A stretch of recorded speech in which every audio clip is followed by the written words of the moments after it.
आज हम लोग समांतर श्रेणी का अध्ययन करेंगे। समांतर श्रेणी, जैसे किसी भी श्रेणी की हम बात करते हैं तो कैसे ज्ञात करेंगे कि ये समांतर श्रेणी है या फिर कोई और श्रेणी है। तो सबसे पहले समांतर श्रेणी की परिभाषा को हम समझेंगे। जैसे किसी भी श्रेणी के क्रमागत क्रम से दो पदों का अंतर, मतलब क्रमागत दो पदों का अंतर एक समान हो, वह श्रेणी समांतर श्रेणी कहलाती है। जैसे हम लोग क्या करेंगे, एक श्रेणी ले लेते हैं 2, 4, 6, 8, 10, ठीक है। तो इसमें ये कैसे पता लगाएंगे कि ये समांतर श्रेणी है। सबसे पहले हम लोग क्या करेंगे, इस श्रेणी में देखेंगे पहला पद, प्रथम पद क्या है 2 है, द्वितीय पद क्या है 4 है, तृतीय पद क्या है 6 है, चतुर्थ पद क्या है 8 है, ठीक है। तो सबसे पहले हम परिभाषा के अनुसार इनके दो क्रमागत पद होंगे, उनका अंतर निकालेंगे। द्वितीय पद माइनस प्रथम पद बराबर तृतीय पद माइनस द्वितीय पद बराबर चतुर्थ पद माइनस तृतीय पद। अगर ये इनका अंतर एक समान आता है तो हम समझेंगे ये समांतर श्रेणी है, अन्यथा समांतर श्रेणी नहीं होगी। तो सबसे पहले क्या करेंगे, 4 द्वितीय पद है, 4 में से 2 गया, फिर 6 में से 4 गया, फिर 8 में से 6 गया। हर बार हमको उत्तर 2 प्राप्त हुआ। इससे हमको क्या ज्ञात होता है कि उपरोक्त श्रेणी जो दी गई है 2, 4, 6, 8, 10 समांतर श्रेणी है। कौन सी श्रेणी होगी, समांतर श्रेणी होगी। इसी प्रकार हम दूसरा उदाहरण लेते हैं। जैसे मान लिया 3, 6, 9, 12, 15 है। इसमें क्या करेंगे, प्रथम पद क्या है 3 है, द्वितीय पद क्या है 6 है, तृतीय पद क्या है 9 है और चतुर्थ पद क्या है 12 है। इसमें भी ठीक उसी प्रकार द्वितीय पद माइनस प्रथम पद बराबर तृतीय पद माइनस द्वितीय पद, फिर बराबर चतुर्थ पद माइनस तृतीय पद। तो द्वितीय पद क्या है 6, प्रथम पद क्या है 3, 6 में से 3 माइनस करेंगे। उसी प्रकार तृतीय पद से द्वितीय पद माइनस करेंगे। इसी प्रकार चतुर्थ पद से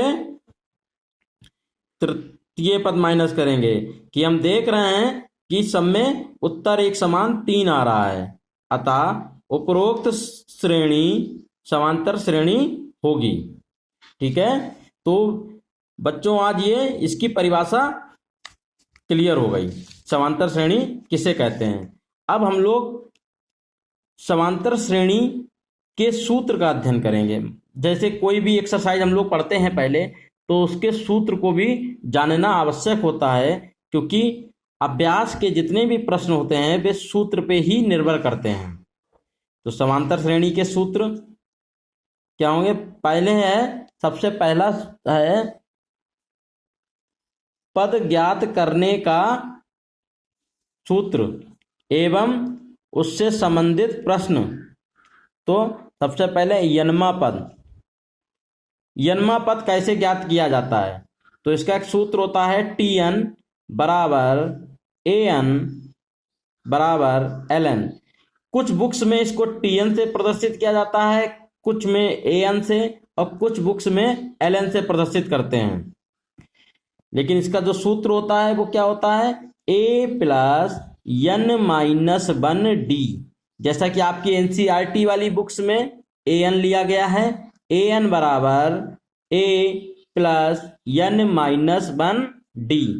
चाहे आपका TN हो, चाहे AN हो, चाहे LN हो, तीनों ही क्या होंगे, यन्मा पद होगा। या हम इसको अंतिम पद भी लिख सकते हैं, अंतिम पद या यनमा पद।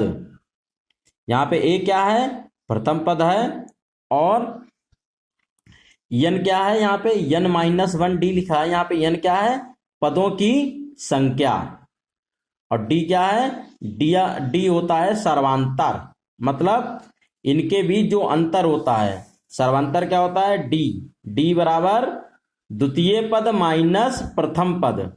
तो कोई भी श्रेणी होगी तो उसका द्वितीय पद T2 या A2, जैसे Tn है यनमा पद, वैसे द्वितीय पद क्या होगा, T2 या A2। तो इसका सर्वांतर निकालने का फार्मूला क्या होगा, T2 -1 या A2 -1। उपरोक्त सूत्र से संबंधित प्रश्न। अब हम उपरोक्त सूत्र से संबंधित प्रश्न को कैसे हल करेंगे ये सीखेंगे। जैसे पहला प्रश्न हमने मान लिया 5, 9, 13 और 17 डैश 22, 5, 9, 13, 17 और 22 माँ पद ज्ञात करो। हमको ये श्रेणी दी गई है 5, 9, 13, 17 और हमको 22वां पद ज्ञात करना है। तो सबसे पहले हम लोग क्या करेंगे, प्रथम पद इसमें क्या है, a बराबर 5, जबकि पद कौन सा ज्ञात करना है, 22। तो पदों की संख्या n कितनी हो जाएगी, 22, जबकि d हमको अभी मालूम नहीं है। और इसको अंतिम पद को हम लोग कैसे प्रदर्शित करते हैं, Tn से। तो सबसे पहले हम लोग क्या करेंगे, सर्वांतर ज्ञात करेंगे। सर्वांतर कैसे ज्ञात करेंगे, डी बराबर T2 माइनस T1। T2 क्या है, 9 है, देखिए श्रेणी में 9 है द्वितीय पद, और T1 क्या है, 5 है। 9 में से 5 गया 4, इसका ये सर्वांतर हो गया। इसको हम A2 माइनस A1 से भी ज्ञात कर सकते हैं। तो देखिए अब हमारे पास सूत्र क्या है, Tn बराबर A प्लस n -1 D। तो A क्या है, 5 है, प्लस n क्या है, पदों की संख्या कितनी दी गई है, 22 -1 D कितना निकला था, हमारा अभी D निकला था 4 हमने यहाँ पे रख दिया। तो A कितना है, 5 है, प्लस 22 में से 1 गया 21, ब्रैकेट के बाहर 4 लिखा है तो ये इसकी गुणे में है, गुणा 4। तो 5 प्लस 21 और 4 की गुणा करेंगे, 4 एकम 4, 4 दूनी 8, तो ये कितना हो गया, 84। 84 और 5, 84 में 5 जोड़ेंगे कितना होगा, 89। अतः हमारा जो T22 मतलब 22वां जो पद आया है वो कितना आया है, 89। यही हमारा उत्तर है, क्या है, उत्तर है। ठीक है, इसी प्रकार हम आगे बढ़ेंगे। एक अगला प्रश्न देखेंगे। अगला प्रश्न क्या है, 7, 10, 13, 16 एट्स ऑन 43 में पदों की संख्या ज्ञात करें। पदों की संख्या, उसमें क्या था, उसमें 22वां पद निकालना था, जबकि इसमें हमको पदों की संख्या ज्ञात करनी है। तो सबसे पहला पद क्या दिया गया है, 7, प्रथम पद 7 दिया गया है। अंतिम पद जो अंत में दिया गया है 43, अंतिम पद कितना है, an या tn, वो कितना दिया गया है, 43। अब इसका सर्वांतर निकालेंगे। सर्वांतर कैसे निकालेंगे, द्वितीय पद माइनस प्रथम पद, मतलब द्वितीय पद कितना है, 10 माइनस 7, 10 में से 7 गया, कितना बचा, 3 बचा। हमको निकालना क्या है, n ज्ञात करना है। तो फार्मूला क्या होगा, an बराबर a प्लस n -1 d। वहां पर हमने Tn बराबर a प्लस n -1 d लिया था। मैंने आपको बताया है कि Tn भी ले सकते हैं और an भी ले सकते हैं। तो an कितना है, अंतिम पद 43 है, तो 43 बराबर a की जगह 7 रखा है और n हमको ज्ञात करना है, और d की जगह हमने 3 ज्ञात किया है। अब ये 7 प्लस का है, बराबर के इधर जाएगा तो ये माइनस का आ जाएगा।